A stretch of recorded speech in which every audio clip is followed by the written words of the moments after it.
Une réponse coordonnée des États. Il faut, comme on le dit, la force doit être, les efforts doivent être conjoints pour pouvoir lutter contre le terrorisme. Le Burkina seul ne pourra pas. Vous voyez qu'on commence à se comprendre. Monsieur l'ambassadeur reconnaît aujourd'hui que notre armée est en reconstruction après 60 ans d'indépendance. Et après 60 ans de présidence. C'est pas la faute à la France. Laissez-moi finir. Depuis 1960, on a toujours des instructeurs français et la plupart de nos militaires sont formés chez vous. La plupart de nos généraux ont été formés chez vous. Et aujourd'hui, là, notre armée est en reconstruction. Ça veut dire que l'école, l'enseignement reçu là, il y a un problème. Soit l'élève était mauvais ou bien l'enseignant ne lui a pas donné ce qu'il fallait pour effectivement avoir une armée de qualité chez nous. Ce qui est bien, c'est que notre gouvernement n'a jamais dit que notre armée était incapable et était en reconstruction. Encore que les accords que vous avez cités, nous serons heureux, comme nous sommes prêts à vous donner des documents, que vous puissiez aussi nous donner le dernier accord, parce que notre gouvernement n'a pas mis ça à la disposition de notre peuple. Encore qu'il n'a même pas demandé l'avis du peuple à travers l'Assemblée nationale. En France, ça ne se fait pas comme ça. Pour des questions qui sont importantes pour la vie de la nation, il me semble que le gouvernement français demande l'avis des représentants de son peuple qui sont à l'Assemblée. Chez nous, ça ne se passe pas comme ça.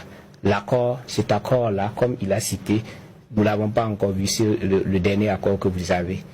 Et si c'est à la demande de la France que l'accord a été révisé pour permettre à la France de stationner sur nos sols, ça veut dire que la question des bases militaires, l'absence ou la présence, c'est un jeu de mots.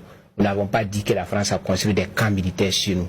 Nous disons que la France a de la logicielle, du matériel, des hommes sur nos sols. C'est de ça qu'il s'agit.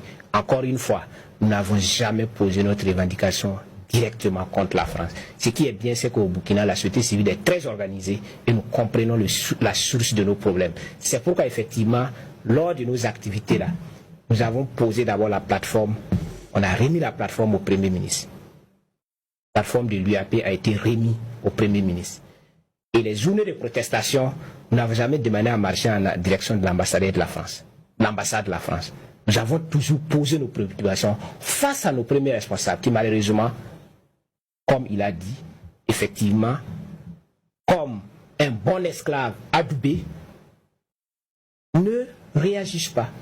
C'est pourquoi, effectivement, nous sommes dans notre rôle d'éveil.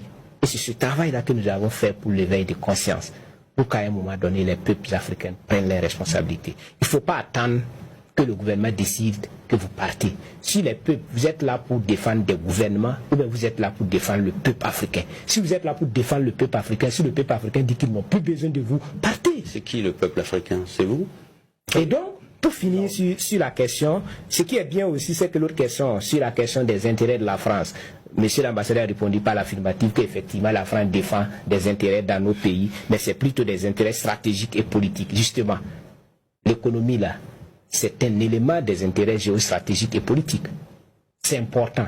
C'est un élément de tout ça. Nous sommes d'avis avec vous que la France est en Afrique pour des intérêts stratégiques et politiques. C'est pourquoi la France a intérêt à ce que celui qui va être élu soit quelqu'un qui peut lui permettre de mener son jeu politique et stratégique. C'est important. Et malheureusement pour la France et pour les chefs d'État actuellement au pouvoir, la jeunesse africaine a pris conscience. Elle ressemble plus à la jeunesse de 1960 qu'à la jeunesse des années 80.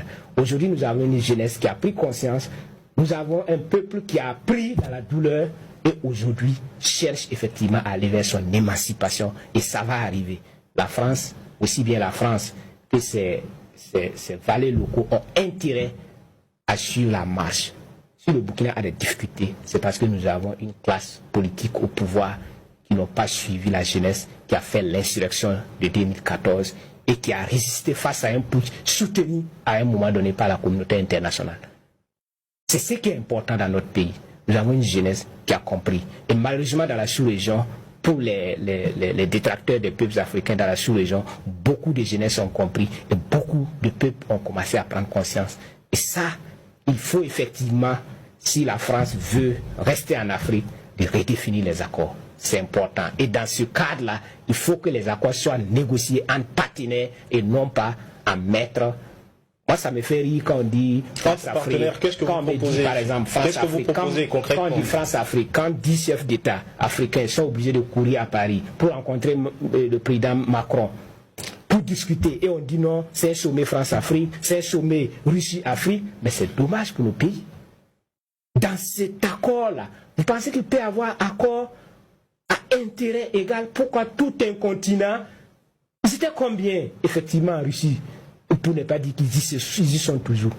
Vous pensez que c'est comme ça que l'Afrique va s'émanciper? Et quand la jeunesse consciente commence à revendiquer ce que la jeunesse de la France revendique là-bas, et qu'on ne les traite pas d'indisciplinés, quand la jeunesse africaine revendique ses droits, on dit qu'ils sont ceci, ils sont cela. Mais pourquoi certaines organisations syndicales bénéficient du soutien financier